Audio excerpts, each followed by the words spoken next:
Big Boss reentry Arun Singh ಭೇಟಿ ಹಿಂದಿದ್ಯಾ ಆ 8 ಲೆಕ್ಕಾಚಾರ. ಸಚಿವ ಸಂಪುಟ ಕಸರತ್ತಿಗೆ ಫಿಕ್ಸ್ ಆಗುತ್ತಾ ಮುಹೂರ್ತ? ಸಿಂಗ್ ಹೂಡಿರೋ ಆ ರಣತಂತ್ರಗಳು ಯಾವುದು? ಮುಂದಿನ ಬೈ ಎಲೆಕ್ಷನ್ಗಳ ಬಗ್ಗೆ ರೂಟ್ ಮ್ಯಾಪ್ ಸಿದ್ಧಪಡಿಸ್ತಾರಾ ಅರುಣ್ ಸಿಂಗ್? ಇದೇ ಹೊತ್ತಿನ ಫೋಕಸ್ 18 ಎಂಟು ಗೇಮ್ ಪ್ಲಾನ್.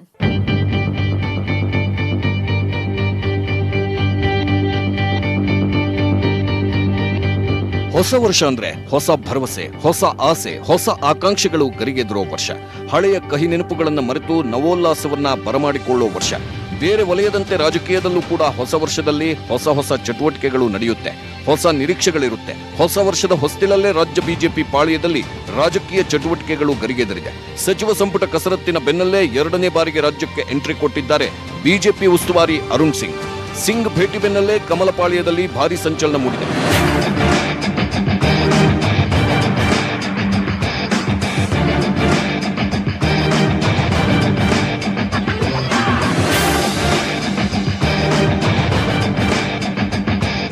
ರಾಜ್ಯ ಕೇಸರಿ ಪಾಳ್ಯದಲ್ಲಿ ಈಗ ಬರೀ ಸಚಿವ ಸಂಪುಟದ್ದೇ ಚರ್ಚೆ. ಪುನರಚನೆಯಾಗುತ್ತೋ, ವಿಸ್ತರಣೆಯಾಗುತ್ತೋ, ಯಾವಾಗ ಮುಹೂರ್ತ ಫಿಕ್ಸ್ ಆಗುತ್ತೆ ಅಂತ ಸಚಿವಾಕಾಂಕ್ಷಿಗಳು ತುದಿಗಾಲಿನಲ್ಲಿ ನಿಂತು ಕಾಯ್ತಿದ್ದಾರೆ. ಈ ನಡುವೆ ರಾಜ್ಯಕ್ಕೆ ಬಿಗ್ ಬಾಸ್ ರೀಎಂಟ್ರಿ ಕೊಟ್ಟಿದ್ದಾರೆ. ಅರುಣ್ ಸಿಂಗ್ ಭೇಟಿ ಹಿಂದಿದ್ಯಾ ಆ 8 ಲೆಕ್ಕಾಚಾರ?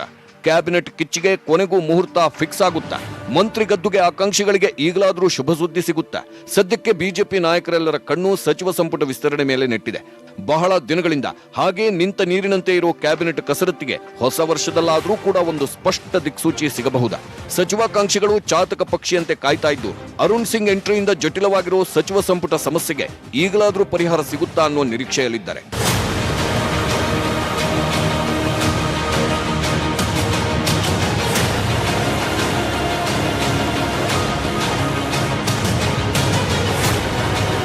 ಅರುಣ್ ಸಿಂಗ್ ರಾಜ್ಯಕ್ಕೆ 3 ದಿನದ ಪ್ರವಾಸದಲ್ಲಿದ್ದಾರೆ.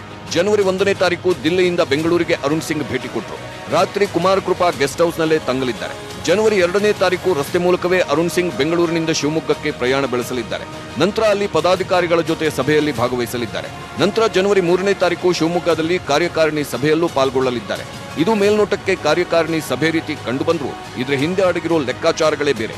ಆ 8 ಲೆಕ್ಕಾಚಾರಗಳು ಯಾವುದು, ಆ 8 ಗೇಮ್ ಪ್ಲಾನ್ಗಳು ಯಾವುದು ಅನ್ನೋದನ್ನೇ ನಿಮ್ಮ ಮುಂದೆ ಹೇಳ್ತಾ ಹೋಗ್ತೀವಿ ನೋಡಿ.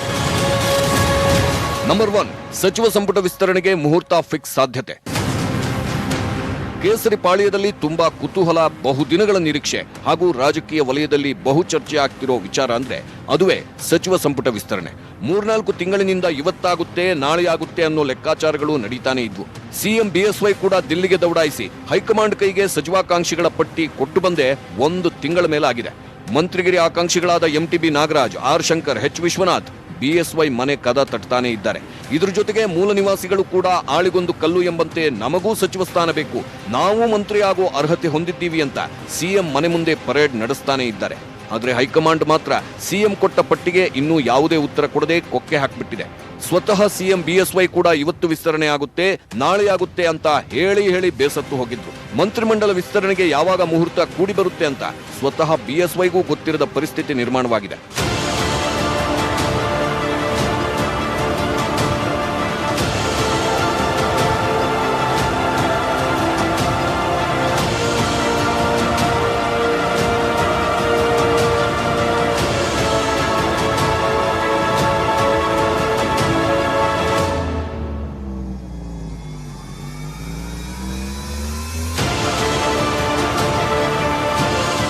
ಈಗ ಎಲ್ಲರ ಚಿತ್ತ ಅರುಣ್ ಸಿಂಗ್ ಮೇಲಿದೆ. ಈ ಬಾರಿ ಸಿಂಗ್ ರಾಜ್ಯದ ಭೇಟಿಯ ಮುಖ್ಯ ಉದ್ದೇಶವೇ ಸಚಿವ ಸಂಪುಟದ ವಿಸ್ತರಣೆ ಬಗ್ಗೆ ಚರ್ಚೆ ಮಾಡೋದೇ ಅನ್ನೋ ಮಾತು ಜೋರಾಗಿ ಕೇಳಿ ಬರ್ತಿದೆ.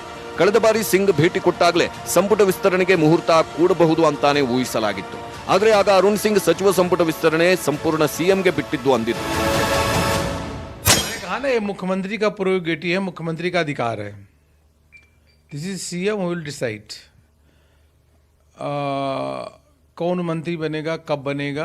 हाँ, जरूर केंद्र से हम विचार विमर्श करके वो एक्सपेंशन करेंगे. ಆದ್ರೆ ಈ ಬಾರಿ ಪಕ್ಕಾ ಸಚಿವ ಸಂಪುಟ ವಿಸ್ತರಣೆಯ ಎಲ್ಲ ಪ್ರಶ್ನೆಗಳಿಗೂ ಉತ್ತರ ಸಿಗಲಿದೆ. ಸ್ವತಃ ಅರುಣ್ ಸಿಂಗ್ ಎಲ್ಲ ಅನುಮಾನಗಳಿಗೆ, ಕುತೂಹಲಕ್ಕೂ ತೆರೆ ಎಳೆಯಲಿದ್ದಾರೆ. ಈ ಬಾರಿ ಖಂಡಿತವಾಗಿಯೂ ಕ್ಯಾಬಿನೆಟ್ ಕಗ್ಗಂಟಿಗೆ ಉತ್ತರ ಸಿಗುತ್ತೆ. ಯಾವಾಗ ಮುಹೂರ್ತ ಫಿಕ್ಸ್ ಆಗಲಿದೆ ಅನ್ನೋದು ಫೈನಲ್ ಆಗಲಿದೆ. ಹಾಗೆ ರಾಜಾಹುಲಿ ಸಂಪುಟಕ್ಕೆ ಯಾರ್ಯಾರು ಎಂಟ್ರಿ ಕೊಡಲಿದ್ದಾರೆ ಅನ್ನೋ ವಿಚಾರ ಕೂಡ ಅಂತಿಮ ಆಗಲಿದೆ ಅಂತ ಹೇಳಲಾಗ್ತಿದೆ. ಒಟ್ಟಿನಲ್ಲಿ ಇಷ್ಟು ದಿನ ಉತ್ತರ ಸಿಗದೆ ಇದ್ದ ಪ್ರಶ್ನೆಗೆ ಸಿಂಗ್ ರೀ ಎಂಟ್ರಿಯಿಂದ ಉತ್ತರ ಸಿಗಲಿದೆ ಎಂಬ ವಿಶ್ವಾಸ ಬಿಜೆಪಿ ನಾಯಕರಲ್ಲಿದೆ. ನಂಬರ್ 2, ಬೈ ಎಲೆಕ್ಷನ್ ಕಾರ್ಯತಂತ್ರಗಳ ಬಗ್ಗೆ ಚರ್ಚೆ. ಯಾವುದೇ ಚುನಾವಣೆ ಇರಲಿ, ಇತ್ತೀಚಿನ ದಿನಗಳಲ್ಲಿ ಬಿಜೆಪಿ ಮುಟ್ಟಿದ್ದೆಲ್ಲ ಚಿನ್ನವಾಗ್ತಿದೆ. ಲೋಕಸಭಾ ಚುನಾವಣೆಯ ದಿಗ್ವಿಜಯವೇ ಇರಬಹುದು, ಬೈ ಎಲೆಕ್ಷನ್ಗಳಲ್ಲಿನ ಫಲಿತಾಂಶವೇ ಇರಬಹುದು, ಎಲ್ಲದರಲ್ಲೂ ಕಮಲಪಾಳೆಯ ಗೆಲುವಿನ ನಗಾರಿ ಮುಂದುವರಿಸ್ತಾನೆ ಬಂದಿದೆ. ಈಗ ಗ್ರಾಮ ಪಂಚಾಯತ್ ಚುನಾವಣೆಯಲ್ಲಿ ಬಿಜೆಪಿ ಬೆಂಬಲಿತ ಅಭ್ಯರ್ಥಿಗಳು ಉತ್ತಮ ಸಾಧನೆ ತೋರಿದ್ದಾರೆ. ಈಗ ಕಮಲಪಾಳೆಯದ ನೆಕ್ಸ್ಟ್ ಟಾರ್ಗೆಟ್ ಅಂದ್ರೆ 3 ಉಪಚುನಾವಣೆಗಳು. ಮಸ್ಕಿ, ಬಸವ ಕಲ್ಯಾಣದಲ್ಲಿ ವಿಧಾನಸಭಾ ಉಪಚುನಾವಣೆ ಹಾಗೂ ಬೆಳಗಾವಿ ಲೋಕಸಭಾ ಬೈ ಎಲೆಕ್ಷನ್ ನಡೆಯಲಿದೆ. ಬಿಜೆಪಿ ಮುಖ್ಯ ಚುನಾವಣೆಯನ್ನು ಯಾವ ರೀತಿ ಗಮನದಲ್ಲಿಟ್ಟುಕೊಂಡು ಪ್ಲಾನ್ಗಳನ್ನು ಮಾಡಿಕೊಳ್ಳುತ್ತೋ ಅದೇ ರೀತಿ ಉಪಚುನಾವಣೆಯನ್ನು ಕೂಡ ಕೇಸರಿ ಪಾಳೆಯ ಹಗುರವಾಗಿ ಪರಿಗಣಿಸೋದೇ ಇಲ್ಲ. ಈಗ ಈ 3 ಕ್ಷೇತ್ರಗಳಲ್ಲಿ ಯಾವ ರೀತಿ ಚುನಾವಣಾ ರಣತಂತ್ರ ಹೂಡಬೇಕು, ಮತದಾರರನ್ನ ಯಾವ ರೀತಿ ಒಲಿಸಿಕೊಳ್ಳಬೇಕು, ತಳಮಟ್ಟದಿಂದ ಯಾವ ರೀತಿ ಸ್ಟ್ರಾಟಜಿ ಮಾಡಬೇಕು ಅನ್ನೋ ಕುರಿತು ಸಿಂಗ್, ಬಿಎಸ್ವೈ ಹಾಗೂ ಉಳಿದ ನಾಯಕರ ಜೊತೆ ಚರ್ಚಿಸೋ ಸಾಧ್ಯತೆ ಇದೆ. ನಂಬರ್ 3, ಸಚಿವರ ಗೊಂದಲದ ಹೇಳಿಕೆಗೆ ಬ್ರೇಕ್ ಹಾಕಲು ಆದೇಶ. ಬಿಜೆಪಿ ಪಕ್ಷ ಅಂದ್ರೆ ಅದೊಂದು ರೀತಿ ಶಿಸ್ತಿನ ಪಕ್ಷ ಎಂದೇ ಬಿಂಬಿತವಾಗಿದೆ. ಯಾವುದೇ ವಿಚಾರ ಚರ್ಚೆ ಆಗ್ಬೇಕಂದ್ರೂ ಅದು ಪಕ್ಷದ ವೇದಿಕೆಯಲ್ಲೇ ಚರ್ಚೆ ಆಗ್ಬೇಕು. ಹಾದಿ ಬೀದಿಲಿ ಚರ್ಚೆ ಮಾಡೋ ಸಂಸ್ಕೃತಿ ಬಿಜೆಪಿಯಲ್ಲಿ ಇಲ್ಲ. ರಾಷ್ಟ್ರ ಮಟ್ಟದಲ್ಲಿ ಹೈಕಮಾಂಡ್ ಎಲ್ಲದಕ್ಕೂ ಉತ್ತರಿಸಿದ್ರೆ ರಾಜ್ಯದಲ್ಲಿ ಸಿಎಂ ಮಾತೆ ಫೈನಲ್ ಆಗಿರುತ್ತೆ. ಬಿಜೆಪಿ ಇರೋ ಎಲ್ಲಾ ರಾಜ್ಯಗಳಲ್ಲೂ ಇದೇ ಪದ್ಧತಿ ಇದೆ. ಆದ್ರೆ ರಾಜ್ಯ ಬಿಜೆಪಿಯಲ್ಲಿ ಇತ್ತೀಚೆಗೆ ಸಚಿವರು ಸೇರಿದಂತೆ ಸಿಎಂ ಕೂಡ ಗೊಂದಲದ ಹೇಳಿಕೆಗಳನ್ನು ನೀಡಿ ಪೇಚಿಗೆ ಸಿಲುಕಿಕೊಳ್ಳೋ ಘಟನೆ ನಡೀತಾನೆ ಇದೆ. ಇದಕ್ಕೆ ಸ್ಪಷ್ಟ ಉದಾಹರಣೆಯೇ ನೈಟ್ ಕರ್ಫ್ಯೂ ವಿಚಾರ. ಸುಧಾಕರ್ ಒಂದ್ ರೀತಿ ಹೇಳಿಕೆ ಕೊಟ್ರೆ ಉಳಿದ ಸಚಿವರು ಒಂದ್ ರೀತಿ ಸ್ಟೇಟ್ಮೆಂಟ್ ಕೊಡ್ತಿದ್ರು. ಸ್ವತಃ ಬಿಎಸ್ವೈ ಕೂಡ ಈ ವಿಚಾರವಾಗಿ 4-5 ಬಾರಿ ಗೊಂದಲದ ಹೇಳಿಕೆ ನೀಡಿದ್ರು. ಒಮ್ಮೆ ಕರ್ಫ್ಯೂ ಇರುತ್ತೆ ಅನ್ನೋದು, ಒಮ್ಮೆ ಇರಲ್ಲ ಅನ್ನೋದು, ಒಮ್ಮೆ ಶಾಲೆ ಸ್ಟಾರ್ಟ್ ಆಗುತ್ತೆ ಅನ್ನೋದು, ಮತ್ತೊಮ್ಮೆ ಇಲ್ಲ ಅನ್ನೋದು. ಈ ಎಲ್ಲ ವಿಚಾರಗಳು ಸಾರ್ವಜನಿಕವಾಗಿ ಸರ್ಕಾರಕ್ಕೆ ಮುಜುಗರ ಉಂಟು ಮಾಡಿತ್ತು. ಇದರಿಂದ ಪಕ್ಷದ ಘನತೆಗೆ ಧಕ್ಕೆ ಬರುವ ಸಾಧ್ಯತೆ ಇದೆ. ಹಾಗಾಗಿ ಯಾವುದೇ ರೀತಿ ಹೇಳಿಕೆ ಕೊಡಬೇಕಾದ್ರೂ ಪಕ್ಷದ ವೇದಿಕೆಯಲ್ಲಿ ಚರ್ಚೆ ಆಗಬೇಕು. ಯಾರೂ ಕೂಡ ಗೊಂದಲಮಯ ಹೇಳಿಕೆ ಕೊಡಬೇಡಿ ಅನ್ನೋ ವಿಚಾರದ ಬಗ್ಗೆ ಸಿಂಗ್ ಖಡಕ್ ಸೂಚನೆ ನೀಡೋ ಸಾಧ್ಯತೆ ಇದೆ. ನಂಬರ್ 4, ಪ್ರಾಬಲ್ಯವಿಲ್ಲದ ಕ್ಷೇತ್ರದಲ್ಲಿ ಪಕ್ಷವನ್ನ ಬಲಪಡಿಸುವ ಬಗ್ಗೆ ಚರ್ಚೆ. ವಿಧಾನಸಭಾ ಚುನಾವಣೆ, ಉಪಚುನಾವಣೆಗಳಲ್ಲಿ ಬಿಜೆಪಿ ಗೆಲುವಿನ ನಗಾರಿಯನ್ನೇನೋ ಬಾರಿಸ್ತಾ ಇದೆ.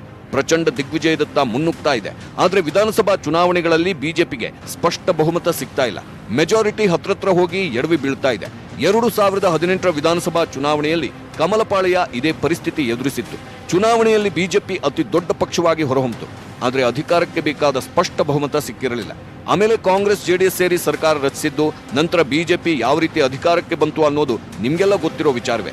ಹಾಗಾಗಿ ಬಿಜೆಪಿ ಎಲ್ಲಿ ಎಡವುತ್ತಾ ಇದೆ ಅನ್ನೋದ್ರ ಬಗ್ಗೆ ರೂಟ್ ಮ್ಯಾಪ್ ಸಿದ್ಧಪಡಿಸೋಕೆ ಸಿಂಗ್ ಹೇಳೋ ಸಾಧ್ಯತೆ ಇದೆ.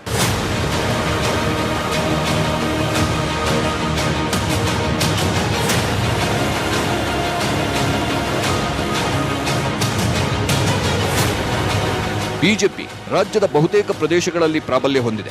ಆದರೆ ಹಳೆ ಮೈಸೂರು ಭಾಗದಲ್ಲಿ ಮಾತ್ರ ಬೇರೆ ಕಡೆಯಂತೆ ಅಷ್ಟೊಂದು ಹಿಡಿತ ಹೊಂದಿಲ್ಲ. ಅದು ಜೆಡಿಎಸ್ ಭದ್ರಕೋಟೆಯಾಗಿದೆ. ಹಾಗೆ ಬೆಂಗಳೂರು ಗ್ರಾಮಾಂತರ ಡಿಕೆ ಬ್ರದರ್ಸ್ ಸಾಮ್ರಾಜ್ಯವಾಗಿದೆ. ಇಲ್ಲಿಯೂ ಬಿಜೆಪಿ ಪರ್ಫಾರ್ಮೆನ್ಸ್ ಅಷ್ಟೊಂದು ಚೆನ್ನಾಗಿಲ್ಲ. ಹಾಗಾಗಿ ಈ ಕ್ಷೇತ್ರಗಳಲ್ಲಿ ಬಿಜೆಪಿಯನ್ನು ತಳಮಟ್ಟದಿಂದ ಯಾವ ರೀತಿ ಬಲಪಡಿಸಬೇಕು, ಮುಂದಿನ ವಿಧಾನಸಭಾ ಚುನಾವಣೆಯನ್ನು ಗಮನದಲ್ಲಿಟ್ಟುಕೊಂಡು ಈಗಿನಿಂದಲೇ ಯಾವ ರೀತಿ ರಣತಂತ್ರ ರೂಪಿಸಬೇಕು ಅನ್ನೋದ್ರ ಬಗ್ಗೆ ಚರ್ಚೆ ಮಾಡೋ ಸಾಧ್ಯತೆ ಇದೆ. ನಂಬರ್ 5, ಹೈಕಮಾಂಡ್ನಿಂದ ಸಂದೇಶ ತಂದ ಸಿಂಗ್.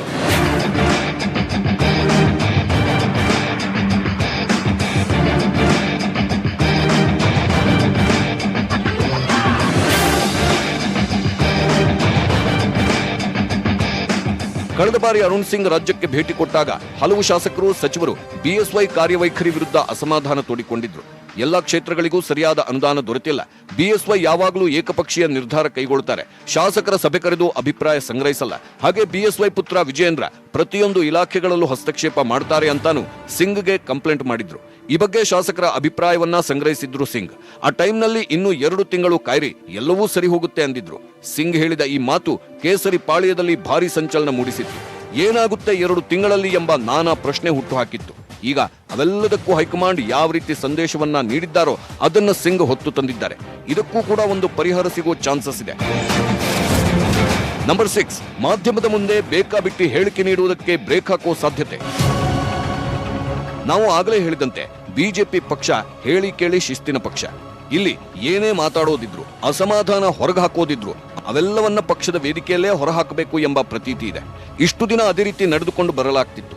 ಆದ್ರೆ ಕೆಲ ತಿಂಗಳಿಂದ ವಿಜಯಪುರ ಶಾಸಕ ಬಸನಗೌಡ ಪಾಟೀಲ್ ಯತ್ನಾಳ್ ಬಿಎಸ್ವೈ ನಾಯಕತ್ವ ಬದಲಾವಣೆಯಾಗುತ್ತೆ, ಸಿಎಂ ಸ್ಥಾನ ಉತ್ತರ ಕರ್ನಾಟಕದವರಿಗೆ ಸಿಗುತ್ತೆ ಅಂತ ಚಾನ್ಸ್ ಸಿಕ್ಕಾಗಲೆಲ್ಲ ಬಾಂಬ್ ಸಿಡಿಸ್ತಾನೆ ಬಂದಿದ್ದಾರೆ.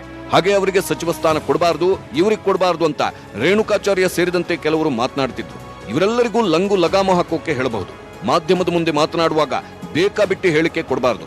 ಇದರಿಂದ ಪಕ್ಷದ ಮಾನ ಮರ್ಯಾದೆ ಹರಾಜು ಹಾಕಿದ ಹಾಗೆ ಆಗುತ್ತೆ ಅಂತ ಅರುಣ್ ಸಿಂಗ್ ಚಾಟಿ ಏಟು ಬೀಸೋ ಸಾಧ್ಯತೆ ಇದೆ.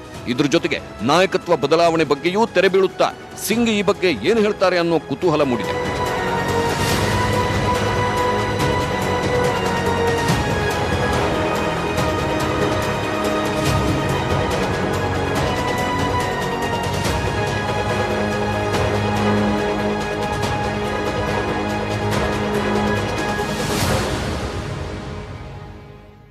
ಬಿಜೆಪಿ ಪಾಳ್ಯದಲ್ಲಿ ಬಹುದಿನಗಳಿಂದ ನಾಯಕತ್ವ ಬದಲಾವಣೆ ಕೂಗು ಕೇಳಿ ಬರ್ತಾ ಇದೆ.